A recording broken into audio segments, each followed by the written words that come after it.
The Ghostbusters are here, Mr. Mayor. The Ghostbusters. Okay, the Ghostbusters. Hey, where's this Peck? Peck.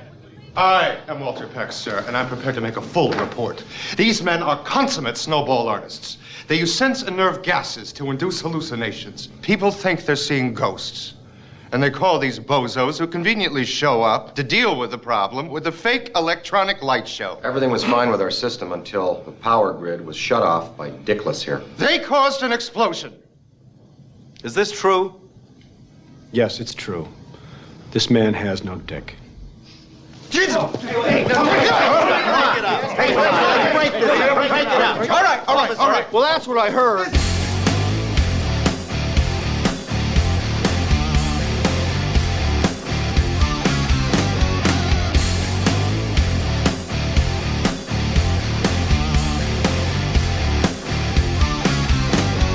All right, welcome to the Rhythm Section, a Memphis music podcast where we celebrate the soul of music in Memphis in North Mississippi. Produced by SRP Studios Podcasting, srpstudiosllc.com. Catch new episodes every Wednesday morning on Apple and Spotify, and don't miss our video releases at 6 p.m. Central on YouTube and Facebook. For more information, visit therhythmsectionpod.com. If you enjoy the show and find it in your heart to support it, you can easily donate to our tip bucket through Venmo and Cash App. The links are in our episode and social media descriptions. For our video audience, you can scan the QR codes on your screen, or you can simply search the Rhythm Section Pod on either app. And join us for our new TRS Sunday Replay series. Each Sunday, we return your favorite interviews in the order they were originally published. Yeah, this week's replay is Brandon Marlier from Marlier Light of Sound and Light Design. You can catch upcoming replays with Josh Haynes on July 21st, Danny Day on July 28th, and Tony Meharry on August 4th, all on YouTube, Apple, and Spotify. Take the chance to revisit the highlights and hear from our amazing past guests. Again, every Sunday on YouTube, Apple, and Spotify. All right, ladies and gentlemen, welcome to the show. My name is Derrick, and today joining me is the frosted to my cornflakes, Mr. Jeff Ward. All right. What's up, man? Man, not much. Just we've had a busy weekend. We have had a busy weekend, but we got a lot of stuff to get into today. Just on the front end, I'm going to let you know this is going to be a little longer of an intro, and you'll understand why here in a minute. But first, today's featured guest is Thomas Halfacre. Yes. From Halfacre Audio and Lighting. Of course, we talk about the big Kiss show at Lafayette. Great interview there. Next week, we have Jeff Adams, bass player for Starship, featuring Mickey Thomas. And then down the road, we got Taylor Morris and Jason Luckett from Five for the Kill. Yep. Looking forward to that. Some special announcements here, or shout-outs. We want to talk to our friend Sean Few. We hope you're feeling better. Yeah. If you haven't seen anything on Facebook or anything, he had a full weekend as we record this on the 14th. Right. And he had to make some cancellations because he wasn't feeling well. Yeah. So we hope you are feeling better, Sean. We love you. And looking forward to seeing you out there again. Yeah, the guy's an absolute workaholic. Yes, we all know this. And I sent him a text yesterday saying that he's faking it because he wanted Nurse Carrie to take care of him. I didn't say that, but I did reach out. There we go. Also, me and Jeff did get out last night, or this weekend. I checked out Lucky Dog on Friday, and then us, and me, Jeff, his wife, and some friends went to Neshoba. Mm-hmm. We're going to talk about that. I took pictures. I want to talk about the bands we saw, but we got a jam-packed intro this week and next week. So we'll get to that content here in a minute. So one of the reasons why today is so busy is because we have some special guests that we want to talk to, and also this is the last episode that we have to promote the Celebration of Life for Pete Mondello. Yeah. So we're going to read the ad later as normal and then talk a little more about it. So without further ado, today we have special guests, and boy, oh boy, they have a reunion show coming up, and we're excited to talk to them and push this show for them. Joining us is Under the Radar. Right. Let's hear it, y'all. Thank you. I mean, prodigies over here. So let me get the names right. We got Zeke Yarbro. That's me. On the left, guitars, vocals, and then we got all the way to the right, Matt Ireland. How's it going, y'all? Bass vocals, and you can move that mic over. And then, we got Ryan Halcomb on drums. Hello. Yes. Ryan drew the short stick, so he's in the back. That's right. So thanks for being here. We're here to talk about a reunion show you have at Neil's Friday, July 26th at 8 p.m. We have discussed with these guys that we're going to have them in at some point for a full, proper interview because their story is awesome. I want to learn all about their history because they were a band, I want to say back in the day, but if you're looking at the video, they're still kids. Yeah. I mean, so they were prodigies back in the day. And what a fun story. So, welcome guys. Welcome to the show. Thank you, man. Yes. So let's, we try to keep it brief in the intro here. Absolutely. I want to pack in as much as we can, but, Zeke, I'll start with you since you're next to me. Tell us a little bit about Under the Radar. Man, come on. I'm so excited for this reunion show. So we started out, we were like 9, 10, 11. And now you're all the way up to like 15. Right. There you go. 15 and 5'3". Yippee. Yeah, dude. And Ryan and I met in School of Rock. Matt and I met just through family connections and then people in the scene. Bob Boscia. Mm-hmm. Actually, we played a show with Basket Case back in 2014. Nice. Hopped up on stage, did some Inner Sandman. Nice. Just awesome stuff. And we clicked. I was like, yo, I want to start my band. I was like, Dad, I went to School of Rock. I was like, Dad, I love School of Rock, but I'm ready to jam with some real dudes, some real musicians. And these are the dudes. Yeah. And so for 6 years, from 2014 to 2020, we hit it really hard. Obviously, like I said, Bob Boscia, he helped out as our manager. Todd Poole helped out as our manager. Bobby Ireland, Matt's dad, helped out in many, many facets and many other names to, hopefully I won't forget those. Well, we can get all those in the full interview. That's when you're absolutely crunched for time. We miss names all the time. Yeah, I feel you. Yeah, we'll get it. And I will say, it looks like as I'm looking at they gave us 2 CDs, which is awesome. Thank you guys. CDs were probably brand new for you guys, right? No, I'm just kidding. Todd Poole is all over it with with co-writing and producing, and then I also see Jimmy Fulp. Jimmy, so using Jimmy Fulp and Broken Snare. Absolutely. So I have Under the Radar, what looks to be self-titled, and then Under the Radar, So Alive. So which one was first? That'd be Under the Radar, self-titled. Okay. Very cool. And then you look on the back, and it's children. Quite children, literally. Babies playing these instruments, and I never saw them live when they first got out and started, but I saw videos that were posted, and I'm like, holy crap, these kids are killing it. Yes, I pulled up some old stuff on your Facebook page, and you were playing War Pigs at one show. It wasn't Hadley's. Matt had mentioned off mic that it might have been Neil's. You'd mentioned, but it wasn't Neil's. It was some other rock club. Might have been the Warehouse. Maybe it was somewhere in Tennessee, like east from here. Yep. You can't go much more west from here, can you? Yeah. And you wouldn't recommend it. You opened for some big names as youngsters. I mean, we have. That's spit some out here. Yeah. Kansas 38 Special, Saliva, Brett Michaels, LA Guns, awesome. Loverboy at the Ryman. Oh, that's amazing. Yes, I have that note in here. I have a funny note in there, but Bank Plus Amphitheater. Yes. You guys did a big-ass show there. Were you opening for Kansas there? Yes, 38 Special and Better Than Ezra, I think, in like a 4-year period. Better Than Ezra, I remember those guys. Brett Michaels, too. Yeah. And that bill was stacked. That was Shotgun Billy's, Every Mother's Nightmare, so cool. Roxy Blue. Man. Yeah. So, awesome. Zeke, I feel for you, man, at Ryman. Dude. I feel for you. Feel for me.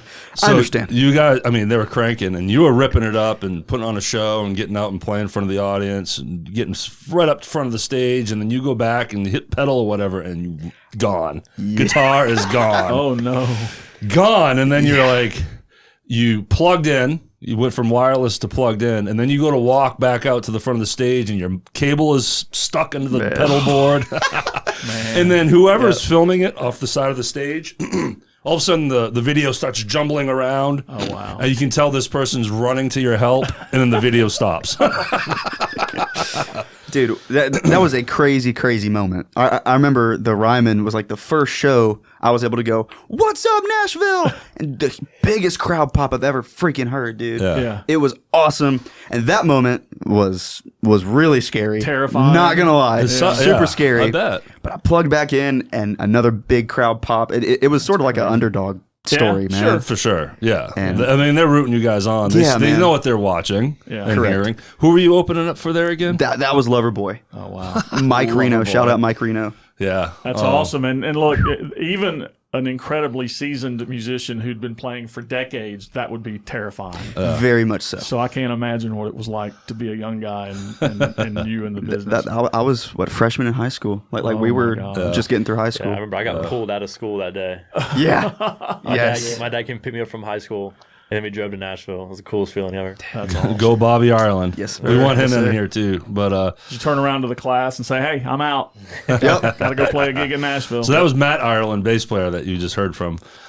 So okay, again, I can't wait to have you guys in for a full episode. Yeah, this is going to be tricky with the microphone situation here, but No worries. yeah, we got 4 mics and 5 people. Yeah. So it's a little tricky here. But let's talk about the reunion show. So, Ryan, we haven't heard from you a whole lot. So tell us a little bit about the reunion show. So it's going to be the 26th at 8 p.m. and it's going to be awesome. At Neil's. At Neil's. Yeah. Yes, at Neil's. It's going to be awesome, though. We've been playing a ton, practicing, and, I mean, it is solid. So Cool. you got to come out, all you, everyone. So how long have you been rehearsing? So it's funny. I mean, we just kind of more recently, within the last couple months, started really getting back into the rhythm of it. But it's crazy just how it feels like we haven't. Sure. Like it feels like we've been going crazy the whole time. I mean, the chemistry we got is just. It's one of those things you can't. It's kind of hard to take that away. In 6 years, y'all played together, right? Yeah. So it's kind of. I don't know. You'd think that getting the cobwebs off would be a little hard, but it was honestly really easy. It was crazy. Matt, are you going to be doing a combination of originals and covers? Yes, definitely. Okay. We're looking at playing pretty much like all of our discography. Nice. And then we're kind of throwing back some of our older covers we did when we were wee boys. Yeah. Very cool. Yeah. So we're mixing it up a whole lot, and we're gonna have a lot of fun. So I'm excited for it. So you get a full night, a full 8 to midnight slot. Well, we've actually got another band opening from 8 to 8:45. It's actually my band from Starkville, Mississippi. Nice. My Okay. college band. So I'm excited to be that. Okay. And then we'll go on from probably like 9:15, 9:30 to midnight. What kind of music is your current band? Man, we play everything. We started out like country, southern rock, focus, and now we're kind of just branching out into whatever everyone wants to hear. Cool. So- I see you shoehorned your band. That's smart. Nice. That's a good deal. Absolutely. My brother will actually be playing guitar with Oh, us nice. that night. Mr. so- Nick? Yeah. Yeah, So he'll well, be up on stage I as should be well. able to be there, but Derek is going to be out of town. Yeah. Unfortunately. I'm going to be hanging out in the French Quarter in New Orleans. So Nice. sorry, Oh, fellas. nice. But I really do wish I could see you guys. all good. We need a second Yeah. show. I'll get there and represent. We need a second show. True. Well, man, this is exciting. Like I said, we need you guys in for a full interview. We need to make this happen. I know you guys have busy schedules. Zeke and Ryan, you both live in Nashville. Matt, you're in school. You're wrapping up school, correct? Is last year? Last year, senior year. So what are you studying? I studied mechanical engineering. Of course, 'cause just like his brother Nick. Yeah, you smart guys. True. You guys we're dumbing you down. Me and Jeff For sure. in this room. We're balancing it out. We've had all kinds of brilliant people in here, and we're just a couple of knuckleheads. Julian Wong came in here. He's like a freaking rocket scientist or something. Shout out Julian. Love Julian. Yeah, Julian is awesome. Nicest guy you'll ever meet. True. I don't know if he never doesn't smile. I mean, it's fun to watch him play too. He's great.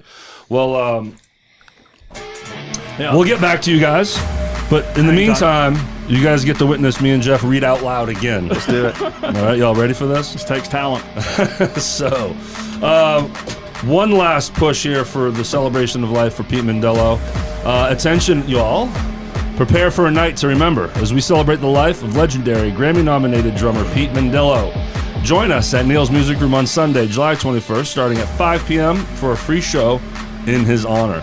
Pete Mondello, a name that resonates with the Memphis community, is known for his extraordinary talent and collaborations with iconic artists such as Jimmy Jamison, Brian Howe, Brad Whitford, Savoy Brown, and Bobby Rush. His influences is also seen in the performances of local bands such as Area 51, Twin Soul, Fifth Kind, Roxy Love, and The Lineup. This special evening will be a testament to his influence with performances by an astounding lineup of 16 drummers and other guest musicians, all united in their admiration for Pete's unparalleled contributions The number of drummers have changed. We'll get to that. Don't miss this unforgettable celebration of Pete Mondello at Neil's Music Room on July 21st at 5 p.m. with, again, no cover.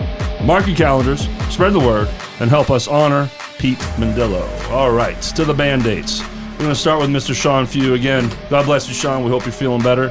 Formerly known as, is the latest sensation delivering a dynamic fusion of rock, dance, and modern pop to light up your playlist. So slide into those samba slippers and trail Julian's joyful jives and mambo till morning.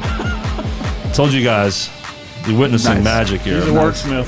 Saturday, July 27th at Dan McGinnis. Saturday, August 10th at Hadley's. Lost 45s. You can understand why Sean's an overworker here. Yeah. Lost 45s, another band he's in. He's in. The Songs You Forgot You Loved. Sunday, July 28th at Hadley's. And then 6 Feet Thunder. Yeah. The Memphis Supergroup. Saturday, August 17th at 10th Inning. Follow Sean on Facebook at sean.few.7. I've been asking all those guys when we were going to have a 6 Feet Thunder show, and now we know. They're coming. Yeah. All right. Elevation Memphis is a versatile band that covers various musical genres, including country, R&B, blues, classic soul, pop, and classic rock.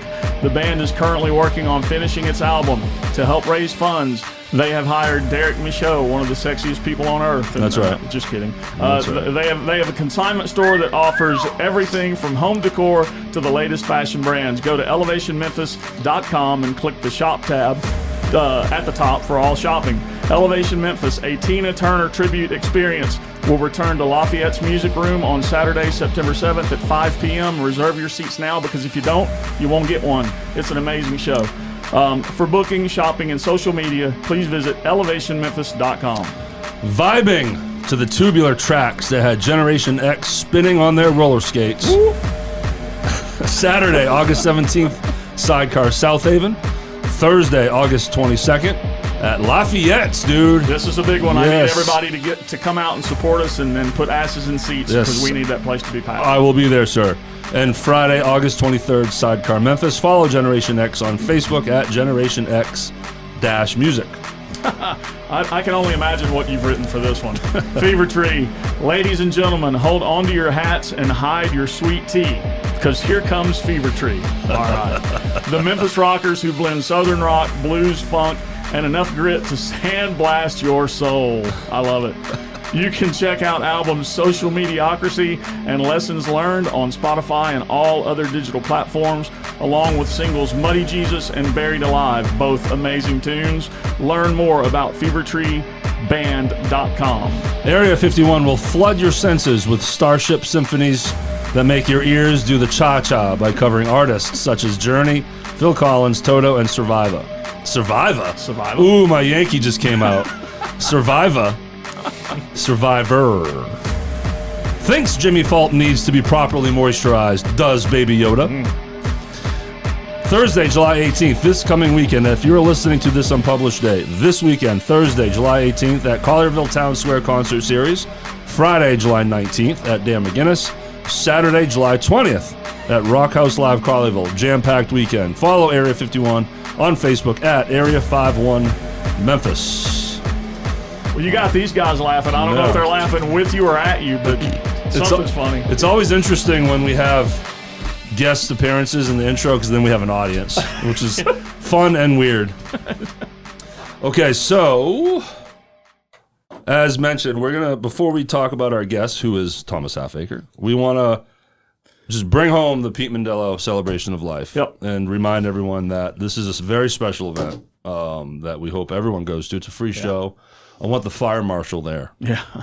Nice. You feeling me there? Yep. So first, Jeff, I want us to read off the musicians again. All right. But there has been some changes, correct? Yeah. So how do you want to handle this? You want to just talk about the drummers that... I'm going to start at the top, and I'll go down through the drummers. Okay. And I'll mention the guys who have had to step down, and then you can mention the other musicians. And also the order has changed from this. A little bit. As you can imagine, things happen. Yep. Last minute stuff. It's a lot of people to coordinate here. Right. So go ahead, Jeff. So this thing starts at 5 o'clock. Area 51 is going to play an hour-long set. Then Tim Dills is going to get up and speak, because Tim and Pete were super close. Pete came here because of Tim. Yep. So Tim's going to talk about him, and when Tim is done, the music's going to start.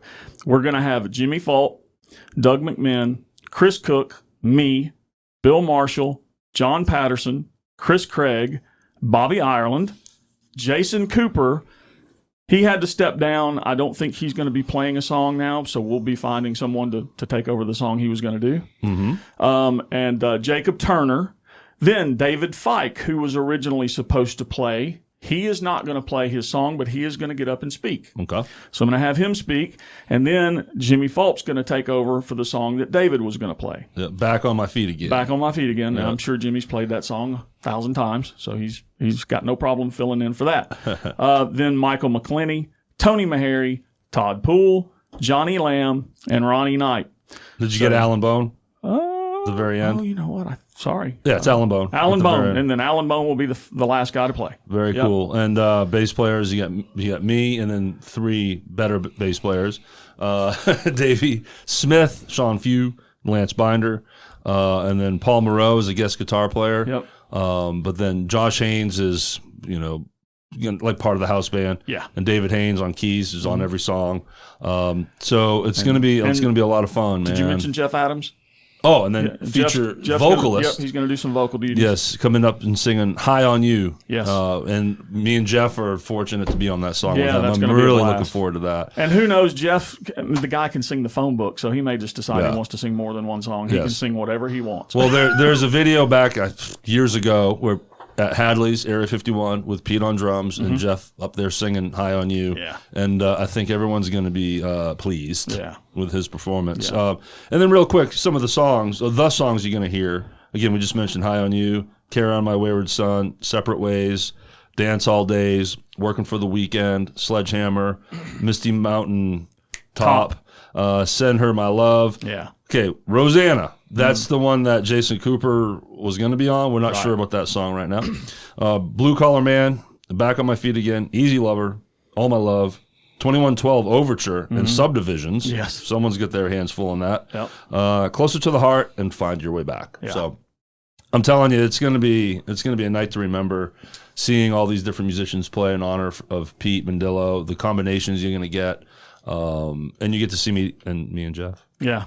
I'm sure they're thrilled about that. I know. That's when they'll go to the bathroom. They had to let us do something because I kind of put it together. So Yes. that was part of the deal. I said, guys, I'm happy to help with this, but Derrick and I get to play a song. And they didn't want to, but they let us. We had to pare our way on. Yeah. But I'm glad you mentioned that, Jeff. And I did this when we first announced this, and I'll do this again. I know this isn't about you, Jeff, and I know it makes you uncomfortable when I do this, but I want everyone to know how much work you put into this. Jeff, along with the Area 51 guys, coordinated this, and Jeff made all the phone calls and texts, and between you and the band, song list and order and just all of that stuff. And I just sat here and watched. Yeah. I'm a cat herder by trade. Thank you. Yeah. We're really excited about this. I can't wait. I've learned my songs, and I know you have yours. I have one song, and that's all I wanted, man. I get in my own head. I get nervous. I just want to play one song, get the hell off stage, and watch everybody else. So again, the Celebration of Life for Pete Mandillo, Sunday, the 21st. Yes. Hadley's. No, fuck, I knew I was going to screw it up. You screwed that up. Niels! It's Niels. I mean, we love Hadley. My brain. That's my brain. We don't want you to go to Hadley's. Go to Niels. Ladies and gentlemen, Derrick's an idiot. Okay. I'm overplaying because we got an audience here today. But all right, so we'll see you at Niels. Yes. The 21st. All right, Thomas Halfacre. Man, he was fun. We were told on the front end that we might need 2 episodes from him, from Keith Lyle, Jimmy Fulp. Like, he's got a lot of stories, and yes, he does. Yes. So we want him back. We told him if he can get Keith on the show with him, right, then we would do it. But I guess Keith's probably not going to be very comfortable in front of the cameras. So, and I get it. Yeah, we get it too. Yeah. So, of course, Halfacre Audio and Lighting, an amazing sound light guy. Yeah. And then Stage Stop comes up. I mean, that comes up on almost every episode of this program. How he started there, how it was back then. This is when he meets Keith Lyle. Right. And Keith Lyle was the sound guy there. Keith Lyle is the main sound and light guy at Lafayette's currently. Then he tells us a funny story about being on the road with Jimmy Fulp and the Play Rough camp back in the day. And evidently there's more to this story. We got the PG version. Right. I think we need to have him back in here off camera so that we can hear about the whole thing. We'll put it on Patreon, put it behind a paywall. But then, of course, Thomas Halfacre was the genius behind the Kiss show. There was a Kiss celebration show. It was 50-year anniversary since Kiss first played Lafayette. So they put on a big show. He was the mastermind behind the visuals and the sound and the staging. Right. It was crazy. But behind him or next to him was Paul Moreau organizing that whole thing. So we talk in deep about that. And, of course, we cover the great Kiss sign. Yep. You all hear about that. And it was pretty cool. The sign looked like way more than what he explained it was. And we'll let you hear it. But, you would have thought it was some big multi-$1,000 huge deal. But that's why he's great. He's great. He knows how to make things happen. And the drum riser, he built hydraulics for this thing, and there's a great story. Hey, yo! Jimmy Fulp comes up in that conversation. We'll just leave it there. Yep. And as you're experiencing now, or as we are experiencing with the Pete Mondello celebration, sometimes you come across obstacles and things change. And man, I mean, the variations this show was going to be for the Kiss show at Lafayette just kept changing, and when you see it, you think that was polished and it was beautiful, and it was polished and beautiful. But the work that goes in behind these things and the last minute changes can get crazy. So, and then we talk about his work with the youth and theater, which I thought was really special. You know, he's really big on helping these kids out, because part of his story is how many different people helped him when he was young and finding interest in lights and sound and the whole thing. And Troy Isom comes up as one of his bigger mentors. Yeah. You know, so he's giving back in that way, which I thought was great. So, all right. That's enough of that. All right, Under the Radar, everybody. Yeah. Reunion show, Neil's, Friday, July 26th, 8 p.m. Zeke Yarbro. Yep. Ryan Halcomb. Matt Ireland. Show up and show out. The poor microphones are all over the place. Thanks again for coming in here, guys. Let's do a real full interview, please. And I'll set it up differently. I'll figure out a way so we all have mics and it's a lot more comfortable. But is there anything you guys want to add? One last thing here before we head out here. Put you right on the spot. Zeke, I'll make you do it. Oh, crap. Again, you're next to me. That's the bad seat to be in. Right next to me. Thank you to somebody. Thank you, Richard at Neil's, for putting this together. Hell yeah, that's a big one. Yes, you got to thank Richard. Yeah. You know, he does make the place sound great. Thank you to Neil Hines for sharing this shit every day. Oh, he's good for that. He's awesome. Thank you, David Yarbro, for sharing it and liking Neil's posts every day. Yeah. Appreciate you, Dad. See what I mean? You glad I did this? Yeah. You gotta give thanks. So, very cool. These guys they're young guys. They need money. Yes. Come out and tip them. Give us money. We'll take Venmo, whatever you need. We'll take a check. Yeah. All right, Matt, you got to speak up. What do you got? Well, I think I mostly covered everything, but you're out. Of course, the bass player. You know, but and also thank you to all of their parents. I have met Matt's dad, Bobby, but still, when you have a 10-year-old that is opening up for bands at the Ryman. Well, the Ryman came later, but you know what I mean. Bank Plus opening up for all these bands, all the traveling, all the work. Right. It took a lot of work for the parents, but also I might have scared them a little bit. You guys playing these big rock clubs as children. So thank you to the parents as well. Yeah. We got to put those guys in there. You know, absolutely. All right, cool. Well, all right, Jeff. Let's wrap this up here. Remember to join us for our exclusive TRS Sunday replay series. We bring back your favorite interviews on YouTube, Apple, Spotify every Sunday. Yeah, and thanks to our band sponsors. Without you, this doesn't happen. Again, you can find us on Apple, Spotify, YouTube, Facebook, and Instagram. Find all channels at therhythmsectionpod.com. And please don't forget our tip bucket. You can easily donate to the cause through Venmo and Cash App if you find it in your heart. Find the links in our episode and social media descriptions. Scan the QR codes on your screen or search the Rhythm Section Pod on either app. Your support is greatly appreciated if you find it in your heart to donate. So help the cause, help fuel this podcast. We would love it. So one last time, Under the Radar, reunion show, Neil's, Friday, July 26th, 8 p.m. Thanks for being here, guys. Yes. Thank you. We do appreciate it, and y'all enjoy our interview with Mr. Thomas Halfacre. Yep.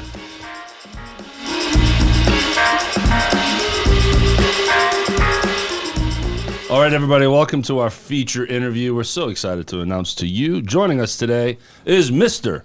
Thomas Halfacre. Yes, sir. Man, it's good having you. good to be here. Yeah, and meeting you for the first time. Yeah. But I have seen your handiwork.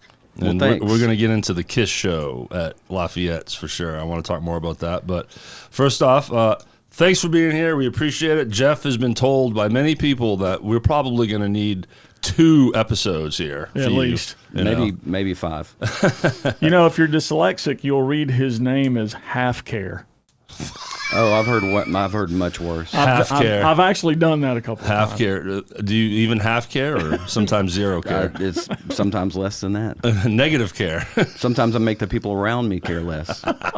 It happens. So as obviously we mentioned in the intro, that has not been recorded yet. Great Scott!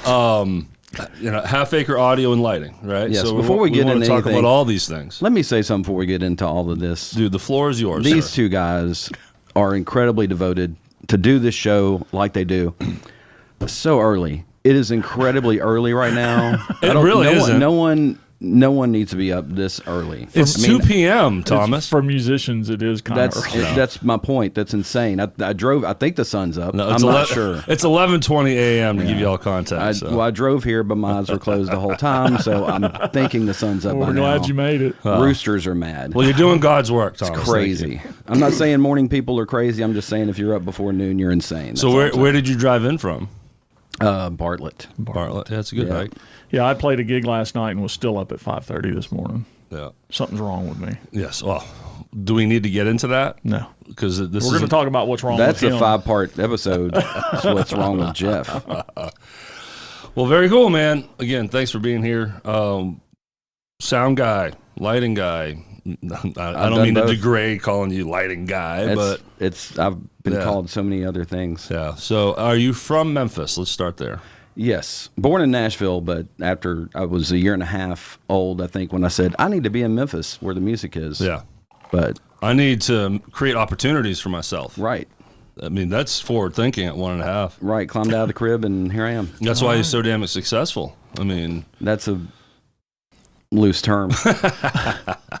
I saw you post the other day on Facebook that you just celebrated your anniversary of starting into this chapter of your life. Yes. You left Memphis Record Pressing. Yep. To go full time again, back into sound and lighting. good for you. That had to have been a little scary. Right in the midst of COVID, yes. Yeah. It really was, because a lot of people were like, no gigs. A lot of people were cutting back. And I'm like, the best thing I could possibly do, most logical, would be go into the business that nobody has any business in. Right. Made perfect sense to me. Yeah. Build something for people to watch that can't be there. Right. Yes. Let's see. Let's make sure and go over the top with production and stuff. Spend way too much money on it. Get all of this, trussing and moving lights and all these microphones to do a huge production if I needed to. Tons of speakers, 3 different PA systems, all this stuff, and make sure it could sit there in storage and never do anything was the possibility. There you go. The crickets really appreciated you. Yeah, it was fun and scary. I gotta shorten that sound. Shut up. That's long. Yeah, they didn't go that long. They're like, we're over it. Yeah. Thanks. So is it literally 2020 you make the shift? Or is it 2021. Oh, it's, because COVID was still kind of hanging on. 2020 was like 3 years long, so no one knows anything about when stuff happens. Yeah, you use 2020 as like a benchmark timeline. Yeah, it's either before COVID or post-COVID. Exactly. So, well, when did it start picking back up for you? Well, it actually was kind of for what I wanted to do and the level I choose to be at, because I don't want to get super huge. There's tons of companies around that are already doing that. You got Pro Show and Sidetracks and all these other companies that handle the big stuff. I don't want the big stuff. Yeah. I'm kind of the, like 1,500 people and down kind of setup, because I just, you got more people and more headaches when you get above that. But there's a market for that too. Yeah. Not everyone can afford that next level. Right. So it was kind of one of those things where it was almost immediate, really, luckily enough. Some of the stuff really came out of the gate because there wasn't some of the smaller things, some of the, now none of the ones I've mentioned, of course, and I won't name names, but some of the companies kind of will do the smaller things, but you can tell it's a small thing for them. I got What you. they show up with isn't the best stuff. Totally Who understood. they send out aren't the best guys. So the value isn't there. Right. There's- So then they're like, well, this is a small thing for us. But the person that's paying the premium at that level, it's a big thing for them. And you don't want them to be, like cheapened or Right. lessened what they're doing. it's all about value. Right. So you want to make sure that they are treated correctly. And so a lot of times that doesn't happen. So it's kind of one of those the opportunities to go out and do that correctly. That part took off. I mean, so. Sorry if I get the city wrong here, but I did see a recent post. You did something, was it Collierville or Bartlett recently? I've done stuff in both. But just recently I saw something that you did.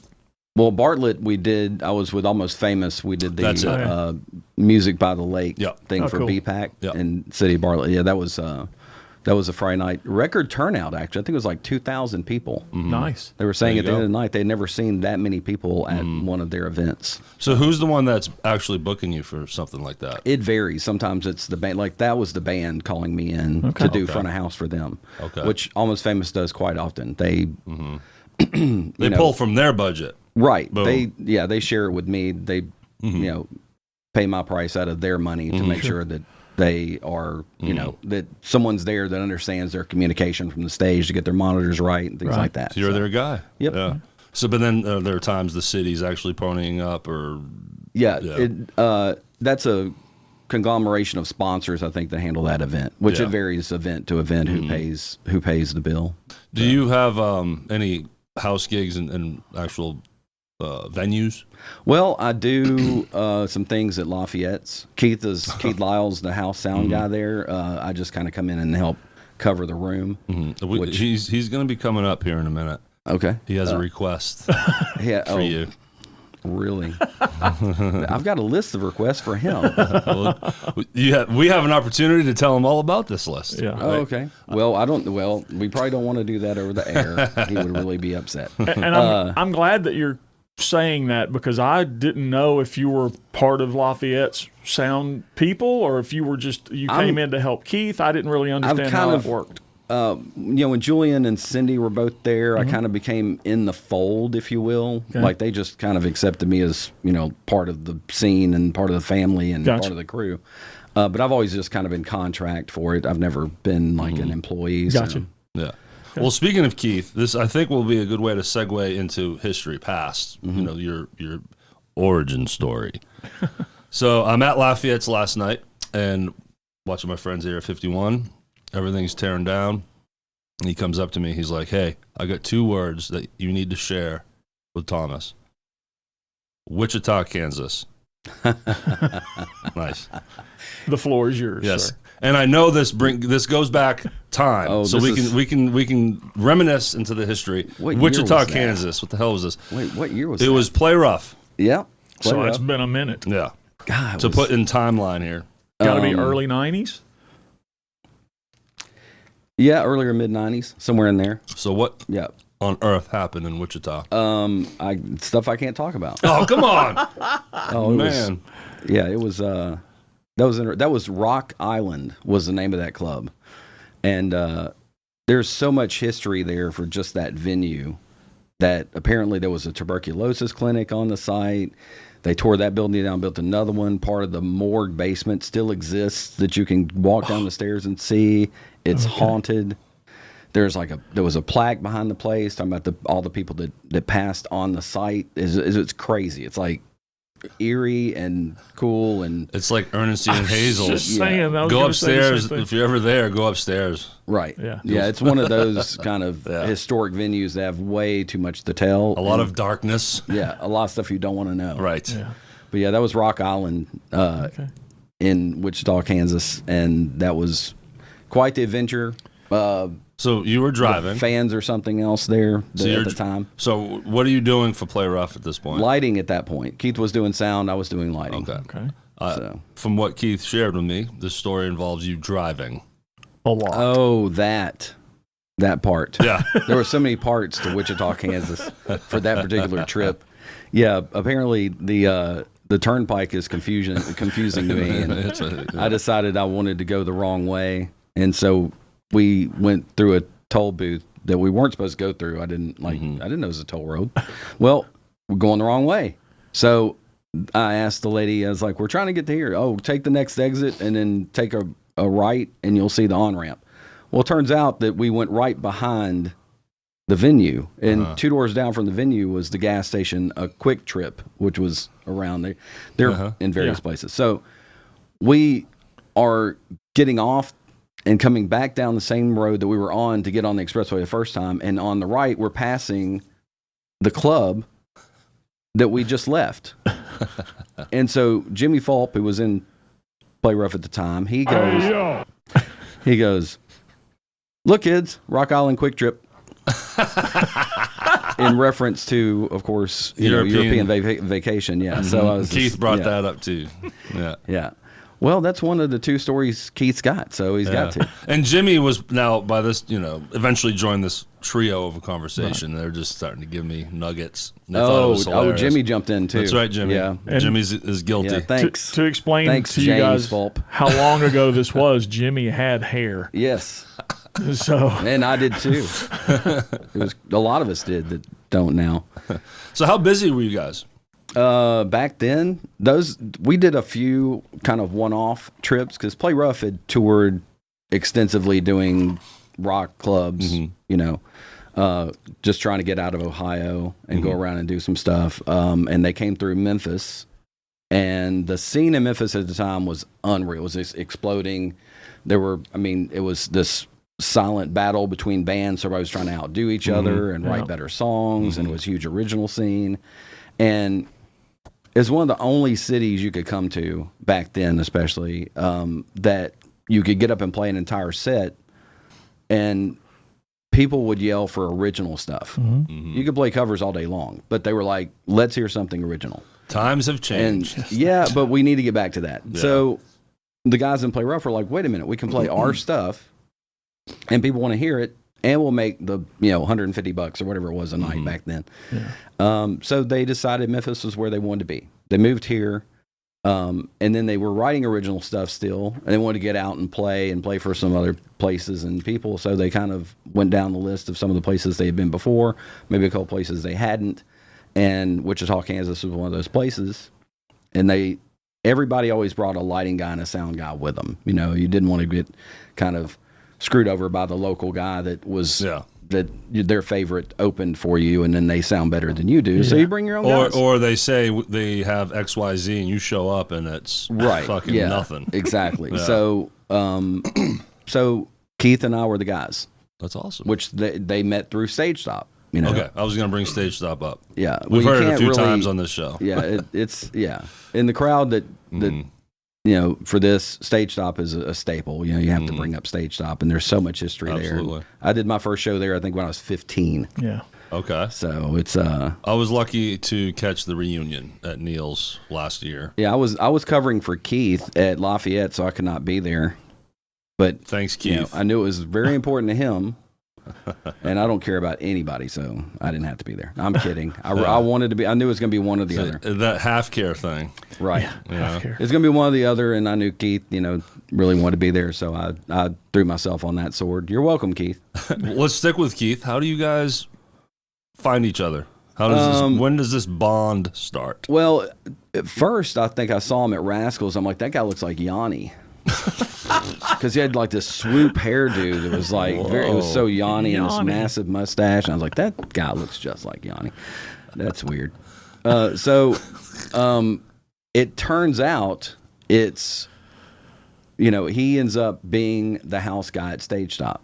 About the same time I end up being the house lighting guy at Stage Stop. There it is. So we're kind of side by side, and I was like, man, I really want to fix these lights, because Nita had just acquired some lighting. A guy who I've learned a lot about lighting from, Bones. Everybody knew him as Bones. John Rogers. He was kind of the go-to rental guy. There was no house lighting at Stage Stop. She didn't own any lights.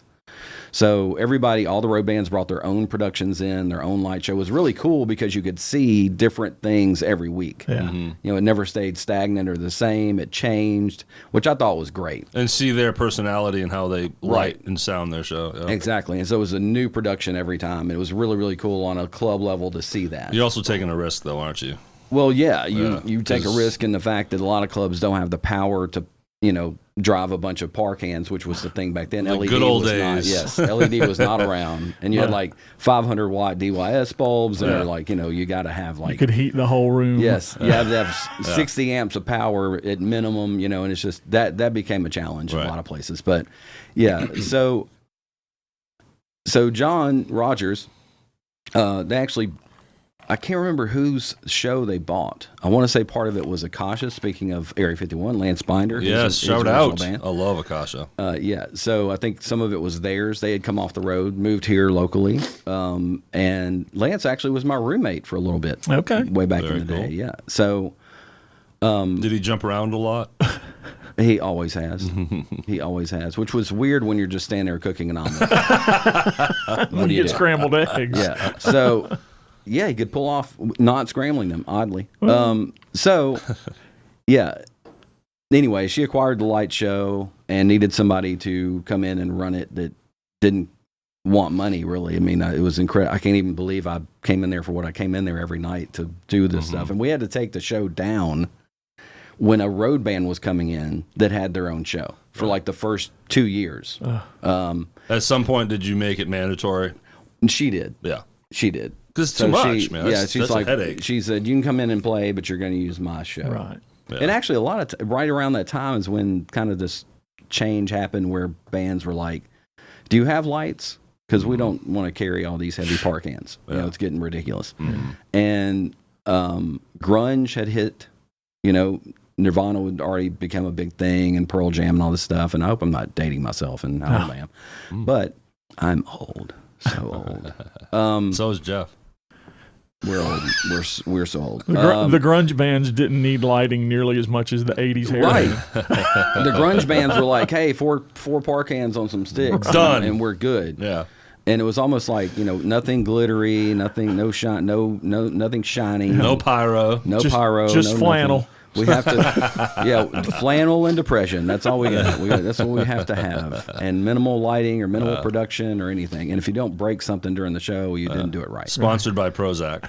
Right. So they were showing, you know, they would show up in a van with one Space Saver tire with nothing, you know, sometimes have to borrow a guitar. It was that bad. It became from how many cool shiny road cases you had and how much lighting and sound you had to like how little you could show up with and pull off a show. And it just transferred into that in like a month and a half. It was crazy how quick it happened. They don't even want to pull a trailer if they don't have to. Just shove it all in a van. Exactly. Exactly. So the whole mood and everything changed.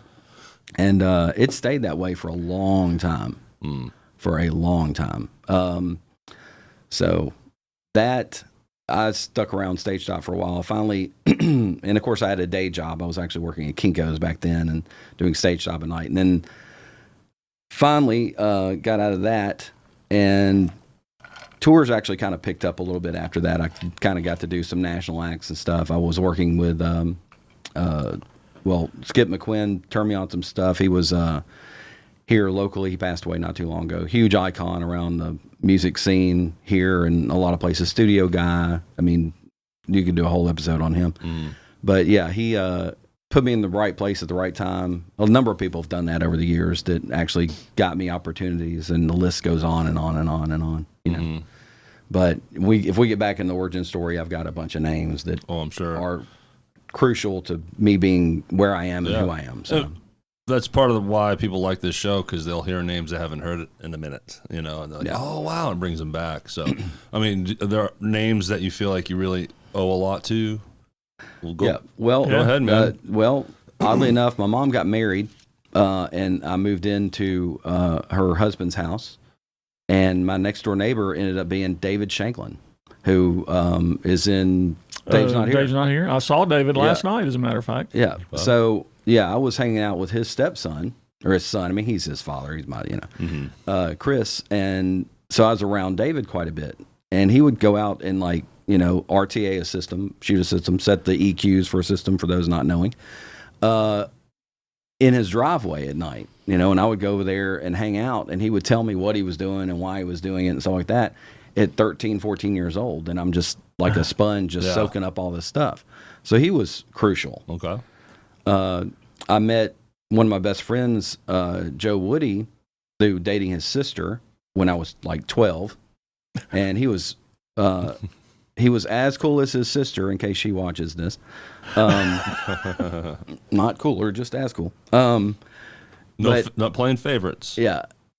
But, her and I, the 4 days we dated in junior high school, whatever it was back then, that was what that was. And he and I became friends through music. He was into Led Zeppelin and Kiss and Motley Crue and everything else at the time that I was listening to. Of course, I was also off the beaten path with, In Excess and Jesus and Mary Chain and all kinds. You just name it, I was into it. Depeche Mode. I love that era of the 80s. Yes, George Michael. I listened to all of it. Yeah. So he and I became very good friends. He kind of he joined a band, and a good friend of one of the members of the band was Troy Isom.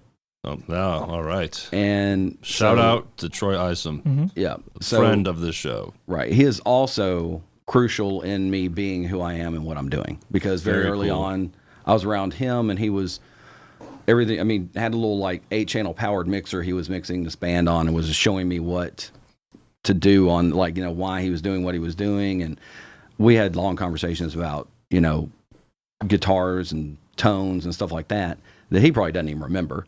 But, me being at the time, I was young, I was like, 15, I was just soaking it all in and was just going, yes, knowledge. Right. So that, those two guys, huge. Also, I got around this band out of Florida called Intense. They were here for a while, then they kind of went their separate ways. But the guys in that band were also kind of crucial in allowing me to cut my teeth. Mm-hmm. Going, here's the gear. Opportunity. Yeah, here's the gear. Do what you do, kind of thing. And by this time, you'd had all these mentors building you up to that point. Yeah. So that was cool that I got to, and they had huge light show, all this stuff. This was, of course, pre-grunge and all that early on, and learning how that's set up and how to not pack a trailer, because we were terrible at that. Learning all that stuff, that was crucial and great, and it's opportunities you can't give up. So many free shows. Yeah. I mean, when I didn't have anything going on that night, didn't have a club I could get into, didn't have a gig I was getting paid for, me and my friend Joe would walk down to Poor Red's club, used to be here locally, you probably remember it, and we would stand out back and listen to the band. We were not old enough to get in, so we would just stand out back and listen to the band play. Right. So just all those little formative things. Yes. As long as you're honest with yourself, open-minded, and listen, because anybody can teach you something. Mm-hmm. And that, just soaking all that up from these people was why I'm here. And it wasn't that I just happened to live next door to somebody who was a rock and roller and great on guitar and knew about sound and all that stuff. It was one of those where I'd always been interested in it. Mm-hmm. I grew up around music. We had a lady, I lived with my great-grandmother until I was like 11, and we had a lady that lived with us that it was like R&B and soul music was her thing. Mm-hmm. And so I got exposed to all that early on. Did you ever become a player? I dabbled, but I was so quick to learn that it's one of those things that just either it's a battle or it comes naturally to you. Mm-hmm. And when it does come naturally to you and you're great, you still don't make it. Yeah. You still don't get paid. Yeah. You're still working at the grocery store to pay your bills. Mm-hmm. And you're only in the band you're in, unless you're Josh Haynes. Yeah, for sure. But you're only in the band you're in. Or Alan Bone. Right. And there's a couple of those. There's a few of them. They should put a band together. I don't think they have time. They're too busy. They're too busy in bands to have a band. Well, so Grand Theft Audio, reunions here and there. Yep. So mixed those guys last week. Great band. There you go. Another person who was that I stood next to, that's in the next generation of people, which is up there with your Keith Lyles and stuff, is Keith Blanchard. Okay. Yes. that I stood next to on many nights. Speaking of Intense, he was their sound guy for a long time. Mm-hmm. So I was doing lights next to him doing sound. Yeah. And he's one of those guys that come in to do sound, and kind of my rule of thumb is there are no rules of thumb. Yeah. That was always Keith Blanchard's approach, to where he didn't care, like, if somebody walked up to the board and go, why would you turn this knob all the way that way? He didn't care. Because it sounded good. That's what he needed to do. Between that band Turn and it, like, location. it goes this way because that's what sounds right now, you know? And so it was never like, you know, you always mix a snare like this. You always, there's no, Right. Yeah. I can't stand formulas. Sure. And they kind of screw people over when you use them. Every room is different. Every room's different. Every snare is different. Every guitar amp's different. And sometimes, if it's a tube amp, it's different from night to night. Yeah. Instead of trying to fit you into a template. Right. You do what needs to be done at that point for that mix. Yeah. You know, there's never, like, it's never a guaranteed where you can just recall a scene and hit go and it sounds right. Which is exactly why I could never do what you do. Yeah. It's Because always, I would be so confused. Why this worked last night. Why isn't it working tonight? Oh, I'm confused all the time. I don't know what you're It's talking those about. squirrels that come in and start fucking with shit. Yeah. Oh, there's gremlins and squirrels and everything in in every system. But yeah, so yeah, Keith was great and he had some killer mixes. He's still doing it on the side now, Oh, yeah. right? Yep. And I remember one time it was Black 59, Sean Few's old band. Oh, yeah. What's up, Kimmy T, if you watch this. So they were at the Daisy for Crossroads, which was the old showcase thing they used to do on Bill Street, where they would have all these venues, you know, booked up with all these independent artists that were coming in trying to get exposed to record deals and stuff. And Black 59 played the Daisy, the largest room there. And the guy on the desk told Keith, don't do any effects, you know, they'll take off on you, don't do this, and he just goes, okay, and did all of it, like out of the gate, like, you know, cranked this and that. Good for and him. dude, it sounded awesome. It was like, you know, I love stuff like that when, you know, it's like, do what you need to do. Did not he what you're supposed to reset do. everything, or did he leave it like, this is what? Yeah. You know, like, well, in that situation where I don't think he was given a sound check. I think it was just one of those where it was like just out of the gate, just throw and go. Yeah. You don't really have an opportunity to go through and do everything, you know. Yeah. And this is old analog days. yeah. So by the time you turn all these knobs for every channel, you're not going to be there forever. I think it was one of those where they started and he starts from the ground up and says, what's the kick drum sound like? I need to fix this. Yeah. What's the snare? I need to fix this. Let me make sure I have their vocals up. Good. Then go back bass, you know. So when he's done, though, he leaves it. Yeah. And So the house guy is going to come back and be like, that motherfucker changed everything. oh, no, he was standing next to him. He knew he was changing everything. Oh, really? He backed off and just. Oh, he did. Yeah, said, he "Go didn't. for-" Okay, cool. Yeah, because nothing took off. Yeah. See, I mean, Keith knew where to put it. Yeah. Keith knew more than that guy. Right. Yeah. Yeah. and which is funny because he's a guitar player. Right. Which, I mean, you see him on bass all the time, but he's a guitar player. He actually moved here from Houma, Louisiana, with a band called Thunder. Okay.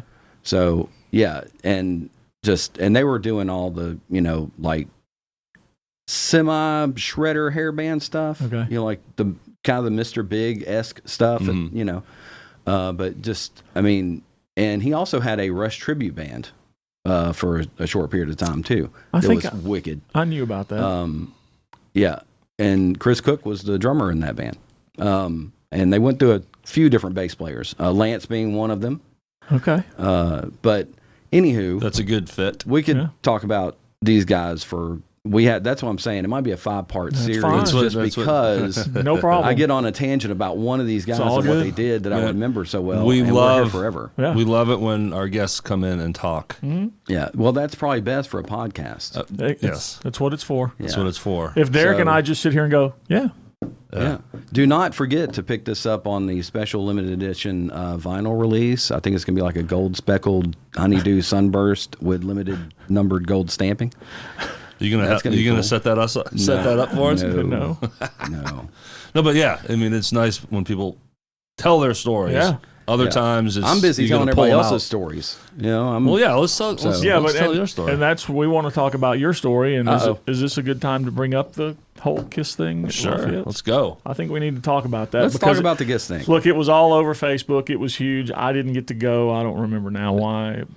It was the 50th anniversary of their performance at Lafayette. Yes, correct. April 18th, 1974. Kiss, the band Kiss, Right. with Peter Criss, Ace Frehley, Paul Stanley, and Gene Simmons played at Lafayette's Music Room on Madison Avenue in Memphis, Tennessee. Yeah. Nice. For their first time ever in the South. What year was this again? 1974. It was 1 month after their first album had come out.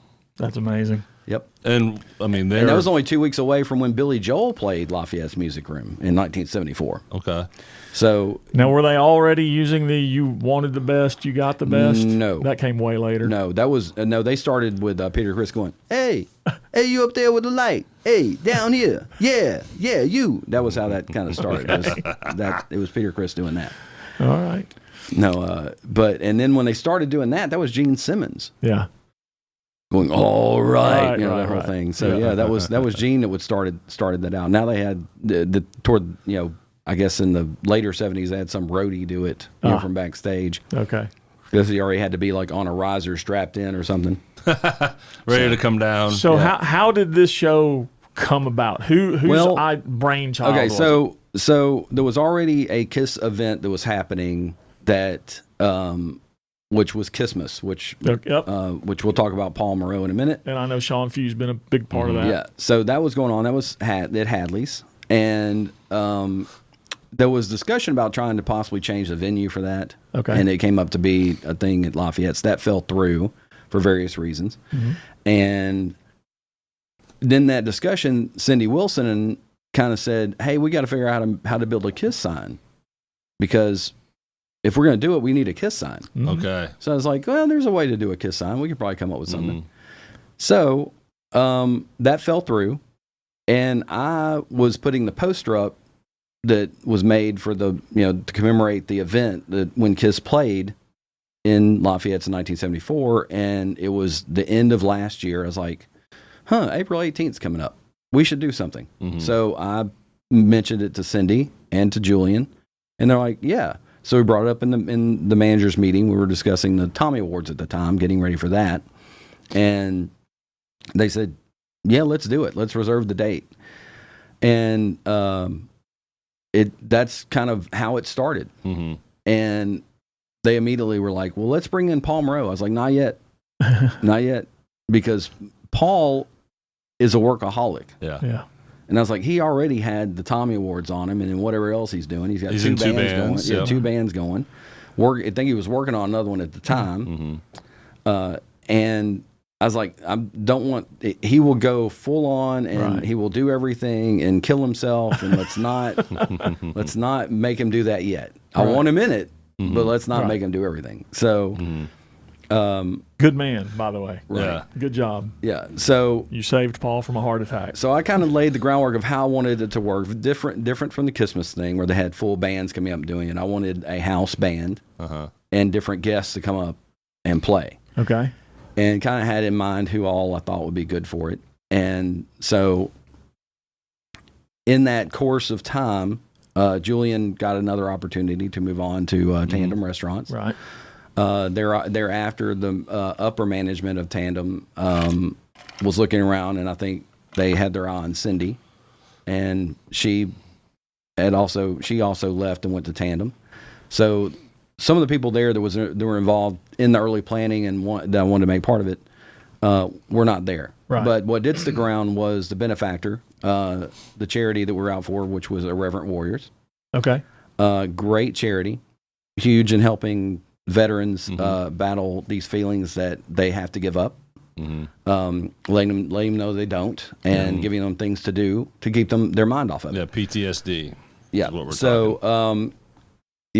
PTSD that ends badly. Yeah. That's what they're trying to avoid. They throw out a statistic there. That is right. Unfortunate. So, Wounded Warriors, I thought it tied in great because Wounded Warriors is Gene Simmons' philanthropic Philanthropic. Philanthropic. Look at me go. Usually that's those. only for me. Yeah. Oh, I got some. Congratulations, sir. I think I'll you're the win. first guest I throw you that on. I appreciate it. I knew I'd win. So Wounded Warriors was his. I thought it tied in perfectly. And if he wanted to find out, if he found out it was happening and wanted to cease and desist thrown at us, wait a minute, it's for a charity and it's this charity. Right. You know, it would probably, he'd be like, okay, well, I'll let you do that one, but I still get 10%. You know, whatever. Right. You know, so, but it was the perfect tie-in. That remained the charity. We went ahead with it. Of course, we were very late getting on the calendar. Was the new leadership on board? Yes. And I don't think they expected what happened. Yeah, because I want to land on the production. Like, I want to paint the picture of the stage, but I still want the origin story here. But the stage was different. Well, the plan was actually what the production was going to happen was totally different than what you saw. Okay. It was the kiss sign was going to be the kiss sign the whole time. That was going to be the focal point of the stage. The rest of the stage was going to look very different. We needed the stage for the entire week, the back half of it, to do what we were going to do. We wouldn't have time to get it up in one day. Gotcha. Okay. Because this show is piecemealed together. It was not going to be a standard setup that had been set up 20 times by the same people that could go up in 3 hours. I mean, you're building it specific to the size and area you have to work with. Right. Yeah. And that was the plan. That was the goal. And there was a national act that actually ended up getting booked the night before, which was not the plan, but that's the way the dice landed, if you will. Yeah. And so we had to change our plan. We luckily enough, we found out early enough that was the case. We didn't have to waste a lot of time building a lot of stuff that was going to not be used. So it ended up being one of my standard setups with the totems and all that stuff, the truss stuff, which fit. It was fine. It worked, but it was totally different. Kind of had to change speeds. We still knew it was going to be a great production. We still knew it was going to be very big, a huge draw. The management, I think it was a Thursday night with local artists, and and it was Kiss, which it's kind of like, people come out and see something, Yeah. And it just without getting all the details in place and all the things that Lafayette's needed in place, we were delayed on getting stuff done as far as the poster and getting the thing on the calendar and all that. So it ended up being a cover charge instead of a ticketed event. Gotcha. So there were a lot of people that wanted to come out that found out there were no tables left to be reserved. I think we ran out of tables the Friday before. Yeah. So some people didn't come out because they didn't think they could get in, which, there was standing room and there was bar space, but it was still packed. So it still came off great, for everything, all the obstacles that we ran into, which were a lot. Yeah, I was there. It still came out. It was slamming. well. I was there. Yeah. So, and you never know about all these things that happen before, like you come in and you think everything goes perfectly. And it's like, wow, that was a great show. Well, let me paint my perspective. Yeah. Paint away.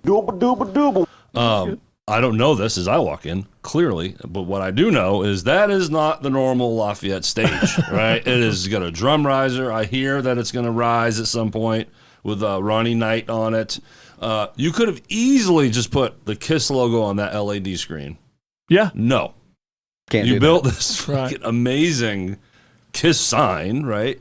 Trust, lights, the whole bit. So it was so impressive. I was not expecting that. I did not know I was going to walk into like just a revamped stage specific for that show, and it just made it pop, and it looked just like you were at a concert. Well, that was the goal. That was the goal. It's like I bitch about drum thrones, just simple drum thrones changes everything. Like, yeah. I wish more venues just had a drum throne for riser. You mean? You're saying from a drummer. Yeah, I sit on the throne. But the throne sits on a riser. Yeah. Thank you. There you go. I don't even know what sound to play for this. I guess it's on. a name. You don't remember my name. It's a name issue, but I also did this to the show. Yeah. So here we go. Oh, that happens. It's all good. We keep this shit, right, Jeff? Yeah, we do. Yeah. And I have to edit it and keep this in. One thing I want to interject really quick, and we'll let you get back to telling the story, but you mentioned the house band for this. Yes. Can we tell everyone who those people were? Yes, the house band was Paul Moreau Yep. on guitar, Seth Kirkendall, I hope I said his name right. You did. On guitar, Sean Few on bass, Anyone else would have been criminal. right? No. Yeah. And the drum duties were shared by Ronnie Knight and Jimmy Falk. Okay. Yeah. Ronnie Knight went above and beyond, bringing that huge kit. The KISS kit is what we call it. Sure. Coming down there early, getting all that set up and sound checked and everything, and then having to tear all that back down and everything. So Ronnie was crucial and great in that. And killed it. And he was going through some pain at the moment. That's his story to tell. But for him to have pulled off that show, bravo. Bravo, Ronnie Knight. Nice. But yeah, back to the planning stage and everything and all the obstacles. When we were in the meeting about the Tommy Awards, one of the meetings we're in, and Paul Moreau was sitting next to me. He said, because I said, I'm going to let you know about the KISS thing. I'll get back with you. And then he said, so what's up with the KISS thing? He goes, and I said, well, here's my plan. This is what I want to do. And he goes, well, do you need any help with it? And, he goes, I can call a couple of people if you need me to and get on the phone. So you don't have to call everybody. And I said, sure, And man, I turn around, he's called everybody. He's got like the song list he's already put out there for people to, for people pick and choose their songs. They're turning them in. Sounds He's familiar, rolling Jeff on it. Ward. He's, it's like he's got kind of an itinerary for the show. He goes, well, and of course he's totally open. He's like, this is just what I threw together in case you want to use it. Sure. Totally open. And I'm just like, dude, it's perfect. Yeah, thank you, sir. You didn't have to go through all that. That's the whole reason I was waiting. You didn't have to, So yeah, but that's Paul. Yeah. He will go above and beyond. And He was and a great ace, too. Oh, great ace and a great planner. I mean, just and he's behind the Tommy Awards. Yeah. For the 2 Tommy Awards that everybody keeps on, they talk about forever. Right. The reason they go like they go and happen like they happen, he's the key player. I would say. He was also behind the Stage Stop reunion, correct? He was part of that, with yeah. Joe Smith, I believe. He was part of that. Yeah. So if you need a multifaceted, multi-stepped event planned, Paul's way too busy. Do not call him. So yeah. Let's talk drum riser. Yeah. Not thrown. Right. Not thrown, riser. Yeah. So that was hydraulic, actually. Now, is this something you built? Yes, we put it together. Who's we? Oh, there's so many people on the back Okay. end of all this that helped. We haven't had enough names. Yeah. Well, Yeah, we haven't had I'm enough trying names. to stump him. So far, I'm failing. So one of the stage-hands that works with me, that's also learning audio, going to school for it, Erin Harrell, who's actually Seth's sister-in-law. Okay. She helped tremendously. She came to the shop at the house and helped with some stuff there, preliminary to get stuff ready and get it packed to get it to Lafayette's. Heaven Ruiz, who helped paint the KISS sign and cut it out. Chad Lau, Keith's son, who also helped with getting stuff up and getting everything set up and getting stuff packed and all the prelim stuff. And he helps in so many ways, so many facets of bands. He goes above and beyond. Yeah. So can't say enough about Chad. But all these and Keith, early we had to put the sign up early. Right. So we could actually get everything set and focused and measured. Right. So everything else could fall into place. Keith helps with all that stuff. I mean, it's tons of prelim stuff. He helps with that. So the drum riser was basically That was awesome, by the way. You went right back to it. I was wondering if you were going to get there. yeah. So the drum riser, which was multi parts that gets bolted and clamped together on site. Yeah. And then stage panels it on top of that, and then it raises up by a controller. Jimmy Falk was in charge of the controller, and he had never ran it before. Yeah. He saw it go up one time and went, "Okay, so up, yeah, okay." I'm like, "Yeah, but you gotta wait till it locks out, because it goes up and these locks hit, and then it's there, and you have to actually physically unlock them for it to go back down, so that way it's safe." Well, he's a musician. A drummer at that now. Well, no, he's a guitar player. Yeah, he's and- everything. So he's Yeah. he's actually a musician. Yeah. I'm sorry. Yeah. And damn Got good him. bass player, too. Thanks a man. lot. Yeah. Got him. I'm with you, So- Thomas. Yeah. Anyway, he was doing the run out of the song, and who's the big doom? He's watching that, and he's like, "Oh, we're at the end. Okay, I'll let go." It hadn't gotten to the lock yet. So one side, if you look at I the saw video, or if you're there, I saw one it. side starts to kind of go back down because it didn't lock out. So the hydraulic pressure of the pump's off that side. Right. It's two pieces. Right. So that side's like, yeah, I didn't reach the lock. I'm just gonna get, So I had to make Chad run up to the stage and hit up until he'd locked out. What was the look on Peter Chris's face? Oh yeah. Well, It was Ronnie Knight. Yeah. Oh, that's the best part of that story. And what was running through my head is if you listen to old Kiss interviews back early days, when they talk about their club days, they had a riser. There was like this chain-driven thing that would go up and do these catches, and it would slip. And so every once in a while, like Peter Criss would actually drop 4 inches, and just and he's trying to play Black Diamond or whatever it was at the time, and it's like, and it scared him to death. And that's all I thought. I was like, oh look, Ronnie's bailing off the riser. So I mean, it was a real deal Kiss show. yeah, it was. We tried to make it. You as did it on accurate as purpose. possible. Yeah, we tried to. Sean wanted to breathe fire, but Yeah. no open flame. Sorry, couldn't do it. He made up for that with the blood. Can't do open flame unless the fire marshal is there to watch. Is and that we right? didn't- Yeah, we didn't we didn't wrangle that in. But so I'm sure I'm missing so many names, but I thought everybody did a killer job that came up. And some of the guest musicians I can pull from the top of my head was Bobby and Nick Ireland. Yeah, Yeah. Was awesome. up there. And I want to talk about the combinations that also made this special. Mixed match musicians that you'll never see. For example, Brian Penlack sings Beth with Keith Page. Kevin Page. Kevin Page on. You don't remember my name? He's been on the damn show too. Yeah. Anyways, awesome combo like you'll never see. Kevin's sitting there listening to this, going, "Really? Thanks. I don't think lot. I don't think he listens, but Oh, good. Then I can." No, I'm kidding. so Brian Penlack. I know Jeff Adams was in this thing. Yes. Yeah. He looked great too. Really Yeah. good. Paul Stanley. Alan Bone. Alan Bone. I'm sorry if I'm missing any. When And then Jess Vignair, but yes. everyone knows her as Jess Willett. She's Yep. married now. Okay. It's Vignair. Okay. Let's see, God, who else was in that? Patrick on bass. See, that's the worst thing. That when was you the have a one list in time front of you. Sean took Jeff a break. Adams. Yeah, Jeff Adams. Another cool moment was Jimmy Falp strutting up like Scott Hall to be the lead singer, Yeah, front man. It was so fun to see him just stand there with a microphone, Right. sing a couple songs. yeah, and that's rare. You don't ever see Jimmy do that. Ken Houston. Ken Houston. Okay. Yep, he was a guest vocalist. I hate that we're missing anyone. And we We have to did. pull the We poster said up in, and read the names off. we said in one other interview that we did, got to mention Kelsey because she did Oh all yeah, the makeup. Oh Yes. yeah, killer job on the makeup Yes. too. Yeah. And if you ever hear Gene Simmons or anyone else talk about their makeup, it takes them hours to get that makeup right. yeah, And she did a killer job.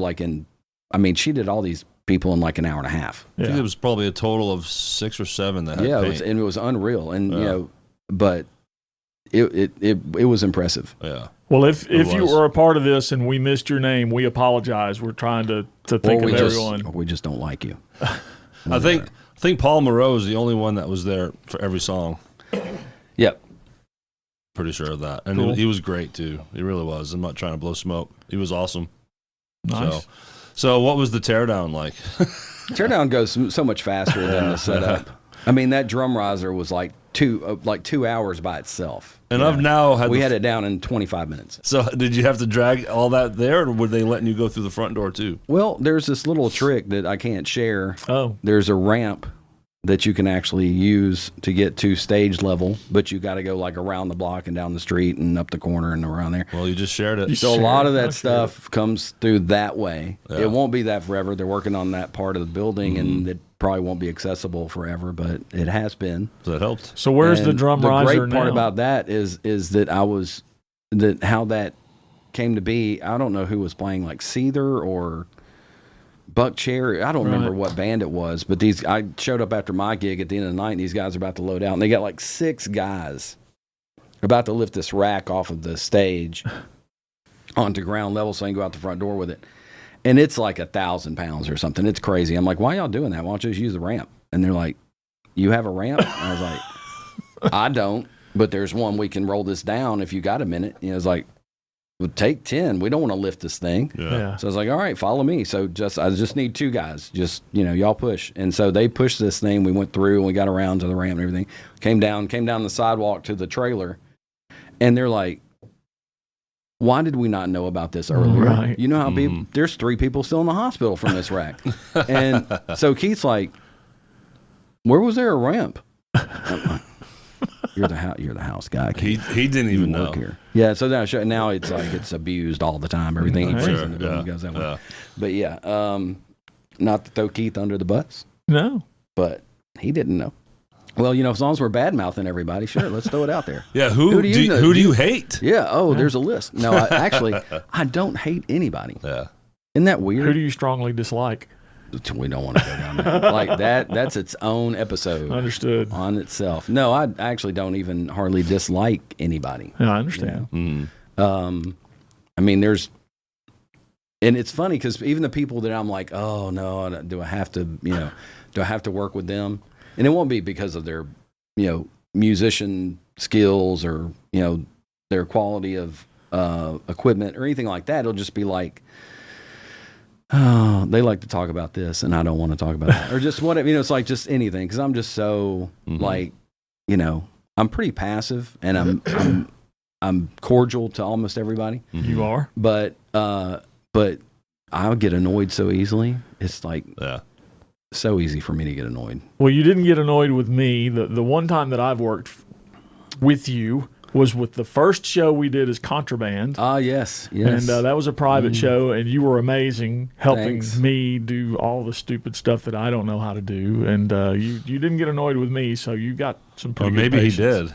And he just didn't let on. Well, I've learned, and this is, I think, key to our future, is that when I have an opportunity to work and instruct youth, you take it. Yeah. And you share information. And sometimes they don't want information. Sometimes it's just like, and it's everything from, how to take a wireless mic off the microphone so you don't punch yourself in the mouth when you're doing it, to why you want that in your monitor, but you don't want that in your monitor. You're giving back, too, because that's what you got. Right. So that whenever you have an opportunity to mentor or to instruct by just the smallest thing, just in passing, I mean, it's something that sticks with them forever sometimes. I mean, you don't even realize you forget it 5 minutes after you say it. But for them, it's like, nope, I've heard from this guy, you do this. And it helps them out in the future. Yeah. And then, of course, if you go behind that and say, and there's no rules. Right. So you can forget everything I just said. They remember that too. Yeah, shout out to Keith Blanchard. Yeah, no rules. No rules. Just start twisting knobs, my friend. Hey, whatever sounds good in that Make place. it sound right. Yeah. Well, as we get close to the end here, where are we presently now? What's it look like for you and your business? How many different venues? What are some of the jobs you've been doing lately, and where do you see this going for you? I do a lot of private events. I do, speaking of working with youth, I do some like vocal academy recital things. Okay. For some people. There's Megan McNeely and Erica Cobb and Serena Wages that do their recital. Mandy Thomas was doing a recital yearly. I don't know if she's what her teaching status is at the moment, but I just did the one with Erica and Serena and Megan, and they do that at BPAC with their students. They each have their own students they teach, and they come together to do one large show. And man, some of these kids, you're like, how old is this person? Because they are wailing. Holy moly. They're that good and they're 15. Yeah. So it's like you want to help them and encourage them because you don't want a talent like that to, be working at Target at 30 when they should have a record deal and be recording music. Right. But I do that. I do those. I do there's a couple of 5K runs and things like that. I do the audio for the finish line and the starting line. There's, a number of kind of regimented corporate events that happen over and over every year that I'm lucky enough to be brought in because the people that run it go, that's our guy, that's, So I'm lucky enough to have that repeat business that it keeps it afloat year after year. And then you pepper in the special events. Right. Yeah. And that affords me to do things that I will make, you know, that who knows if I'll make a dime off of, like the Kiss thing. Yeah. You know? Right. So it's like, for me, that was one of the goals in owning my own equipment, is I wanted to do it the way I want to do it. Mm-hmm. You know, and I'll do these small things in small rooms, and I'll bring in my 2 work boxes. They're like this big and full of drawers and all that stuff. And they're like, you bring a lot of crap. I'm like, yeah, but I might need something in that drawer. And I lived my life for many years, even on the big tours I've done with, you know, national acts, that I needed this particular thing, and it wasn't there. Yeah. So I decided to bring everything with me every single time. So, you know, somebody's doing a backyard barbecue, and I've got, you know, $80,000 worth of equipment there because I just want to. So, yeah. So is the Kiss show going to be an annual event now? You know, so many people have asked that. And so I many say people- it facetiously because it's so much fucking work. Yeah. So Well, Yeah. well, I'll say this. I can be talked into almost anything. Mm-hmm. I'll try anything twice. But it's really difficult to do a 50th anniversary twice. I understand. yeah, it's not as special. 51st. Because, yeah, It gets watered down. Yeah. Right. Mm-hmm. Yeah. So We can do a 55th. Yeah. yeah, so I don't know that there'll be one Yeah. yearly. Yeah. It won't be, To that That- level. Yeah. but of course, you know, I'm over the top. That's Mm-hmm. you know, the Jim Carrey line from the Batman movie. Is that over the top? I never can tell. If you do That's it me. again at that level, will you still put Jimmy Fulp on the drum riser controller? No, Okay. I will not. And Well- and what's funny about that is he's not going to be offended in the least. He'll be like, I didn't want to do it in the first place. I'm like, Well, crap, if I'm you trying to need sing a- Black Diamond. You got me over here messing with the freaking lift. What are you doing? If you need a place for the Kiss sign, the wall behind Derrick, pretty much, Sure, it yeah. would fit right there. So what I love is that on occasion I'll have somebody come out and help me at the storage place or something that's Yeah. not familiar with, you know, everything I've done. And it's happened a few weeks ago, and I was moving some cases around and some truss. I was like, make sure the Kiss sign doesn't fall. And they're like, Huh? Kiss sign? Why do you have a Kiss sign? Do you work with Kiss or something? I'm just a fan. Yeah. Just an Uber fan. Yeah. I'm just waiting to get my bedroom done so I can put it up. You know? The man cave. Right. Exactly. But it's 10 feet wide. It's Yeah. a commitment. Oh, yeah. It's I like bet if Sean you- Few would figure out a way to put that in his Oh, house. yeah. I was really waiting for one of those guys, either Sean Few or Jimmy or somebody, to go, hey, how attached are you to that sign? You know, it might fit in my truck, you know, or something. Yeah. And no one wanted it. I think, Oh, really? I think they knew the amount of work that was put into it, and they didn't want to get Yeah. throat I punched. think there's a lot of wives that would have been like, "What are you doing here?" Yeah, What's that was the going thing. on?" That's who you have to sell it to, is the wife. Yeah. Yes. But I will say this: it's just plywood. Yeah. It looks. That Fantastic. sign is just plywood. You wouldn't know that from the 10 floor. people at least walked back to me during the show while I'm trying to like mix and cue lighting and stuff, and Chad was helping with video and lighting, and Aaron was back there trying to help cover, and my friend Eileen Quo's there, which when I ran up the stage, she had to man the desk for a minute while we were doing our thing, and so many people helped out. But while all this is going on, people are coming back there asking me how the sign, like, how are you doing the sign? What's the sign made? Just like, I'm like, busy guy. Give me a minute. Can't talk right now. Yeah, come And- on. And this is when you get annoyed Right, which is, socially. it happens. It happens. So yeah, that it's just plywood. Yeah. It's plywood with a laser projector hitting it. Nice. That's all it was. Wow. Well, it looked It fantastic. looked amazing. Well- from my perspective. It worked out. I mean, I think everybody that I wanted to impress got impressed, and I wanted to do something different that you aren't going to see. And my goal, if you ever get to pull off something where people don't know how you did it, or they think you did it a certain way, which is, I'm going to segue into something here in a second about that. That's my favorite. That's my favorite thing to do. So speaking of that, I did a production back in 2018 that they didn't expect. Same thing where somebody walks in and goes, okay, I did not expect that. At Lafayette's. Not at Lafayette's. This was at Theater Works for New Moon Theater. It was Lizzie the Rock Musical, and they brought me in to do some rock lighting, which they thought was going to be like some 12 LED pars in the back blinking blue, green, and red, and that was it. Yeah. They had no idea what I was going to bring in. It was way over the top for what they expected. and they loved it. Yeah. It wasn't like, why? No, it was just like, holy, like it was. They played along with it. Yeah. So it kind of, and that was their first musical for New Moon, and it put it over the top. We're doing it again. Okay. This October. It's going to open at TheaterWorks, and it's Lizzie the Rock Musical. It's a fun rock show. It's the same ensemble that did it for the first time. Killer singers, fun songs. It's hilarious. Cool. Good deal. It's a bit dark because it's the story of Lizzie Borden. Sure. And the stories if she had actually killed her parents. Everybody thinks she did. We don't know. It's probable she did, but it's that story set to rock music, and it's great. It's fun. It's campy and great talent in it. I'm doing production for it. Nice. It's going to be fun. So check that out. Is it one night only or no? 3-week run. Okay. And it's Friday, Saturday, and Sunday. Nice. In October. Okay. But yeah, New Moon Theater. If you Google it, you can find it. Awesome. And it's at TheaterWorks. Check that out. First time we did it. There's a scene. I'm going to give it away, so I won't get asked again. But a friend of my daughter, who also helps tremendously. She did not help with the Kiss show, but she helps with every other thing I do. Megan, and my bonus daughter, Kaylin, who doesn't like to lift stuff, but she helps. Megan's been doing stage hand work and stuff. I have to throw a shout out to her because she would, I would be amiss not to. Hi, Megan. Yeah, good job. So yeah, she helps with a lot of stuff And that Caitlin. you see, and Kaylin. So yeah, but they're the ones that annoy me at home.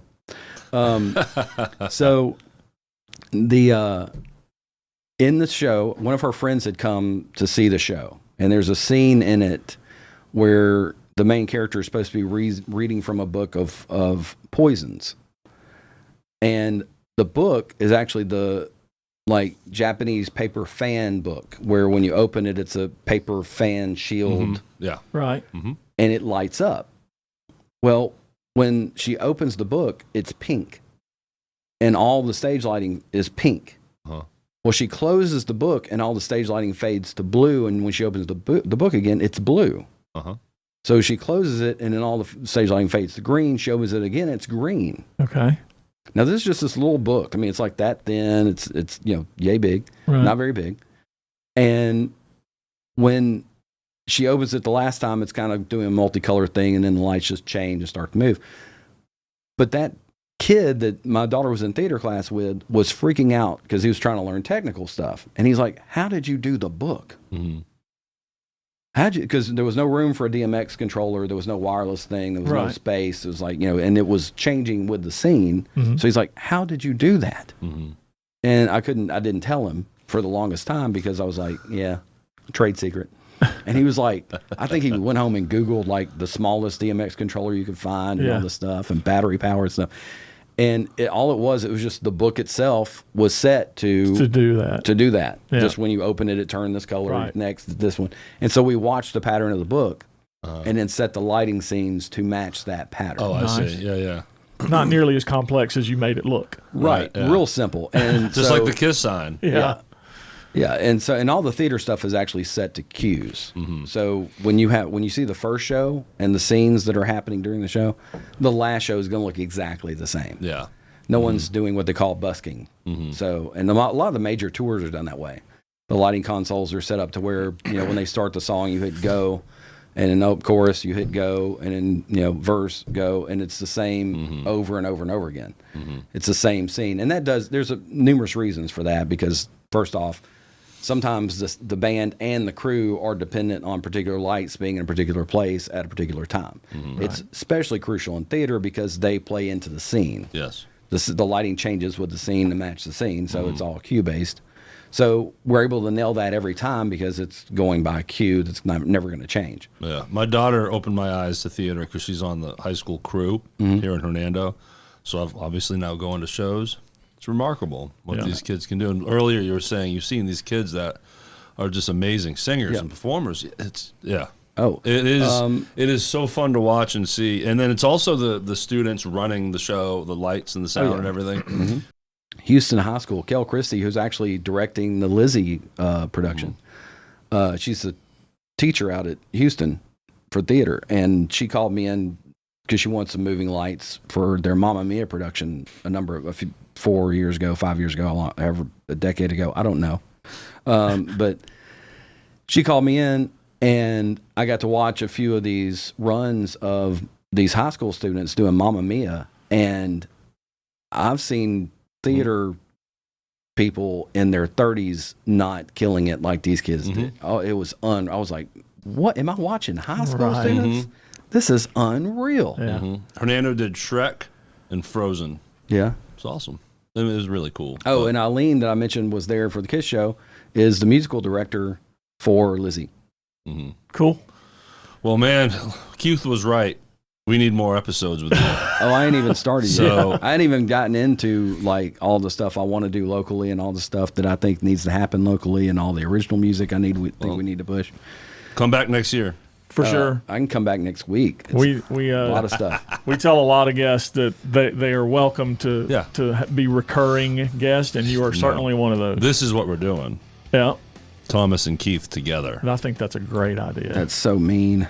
That's what needs to happen. Keith, Come on, Jeff has tried to get you on the show. I did. Yeah, I don't think he will. He's like, He told me he was super busy, and that when he steps away from work, Yeah. he just really doesn't want to do anything. Like Thomas isn't that super and busy. microphones have teeth.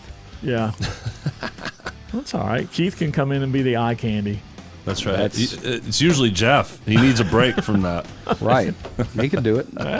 Well, before our official goodbye to you, sir, to the audience, thank you for catching this episode of the Rhythm Section and Memphis Music Podcast.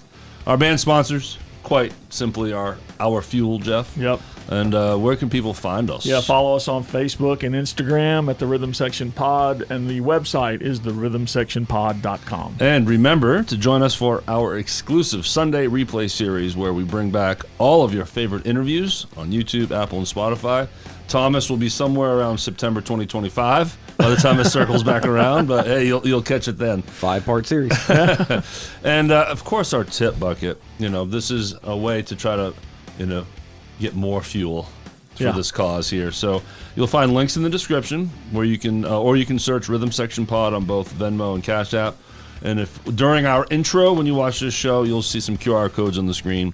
Feel free to zap those. Yeah. Throw us a buck or two if you feel it in your heart. Thomas, man, we really enjoyed having you, and I wish we could keep going all day. Oh, I got so much more to say. I You need to know. work on Keith for us. I know, yeah. A lot of people need to work on Keith for a lot of Because things. if Keith says yes, we'll have you back next month. Yeah. How about that? Okay.